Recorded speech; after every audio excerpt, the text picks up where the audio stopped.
Hello folks and welcome to another FAS Marketing Special Report. I'll be your host tonight, Matt Tuttle. We've taken you through many of the operations here at FAS, and today we're going to be focusing on webinars.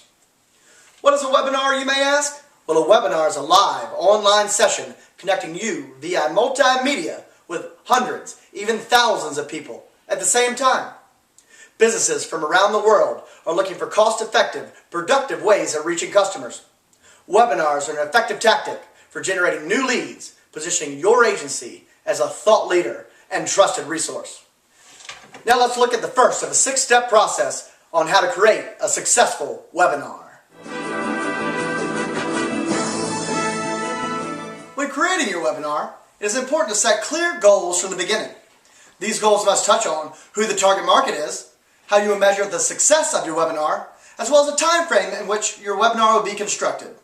According to Malcolm Lotsoff, CEO and co-founder of the event solution provider InExpo, production of a well-organized virtual conference should take a minimum of 60 to 90 days. Now let's take a break for interviews from FAS Central Office asking people what makes a good webinar. You know, actually, a good webinar features a good speaker. I wonder if that Colin Powell fellow would be available. That's right. 70% of companies who conduct webinars have ranked dynamic and recognizable speakers as the #1 determinant of a successful webinar. You can choose to hire a speaker from within or outside the federal government. A speaker from within the federal government can be found virtually anywhere. Use your resources to locate the person who fits that role best.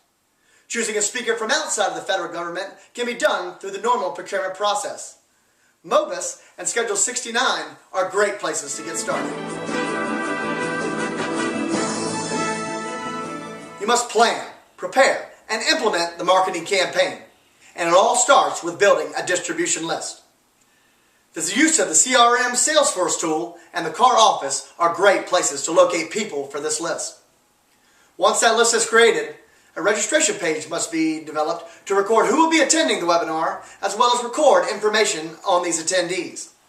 Contacting these attendees through a post-webinar survey is vital to give you feedback on how the webinar was received. More information on these post-webinar surveys will be discussed later in the broadcast.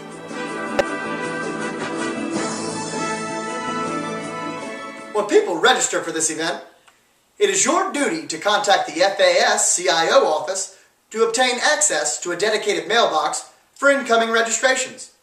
When it comes to registration, your first line of defense is the internal sales and customer service staff members.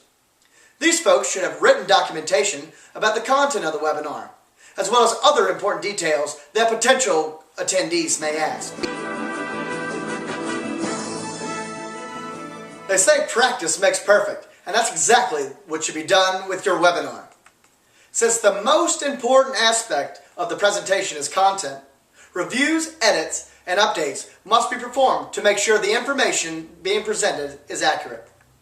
Dry runs and rehearsals should be conducted with all participating parties, including the speaker, moderator, technology specialist, and any other players.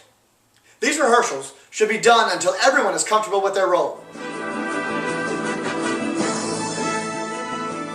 Just before you're on the air, make sure everyone is in their place and the tools needed are present.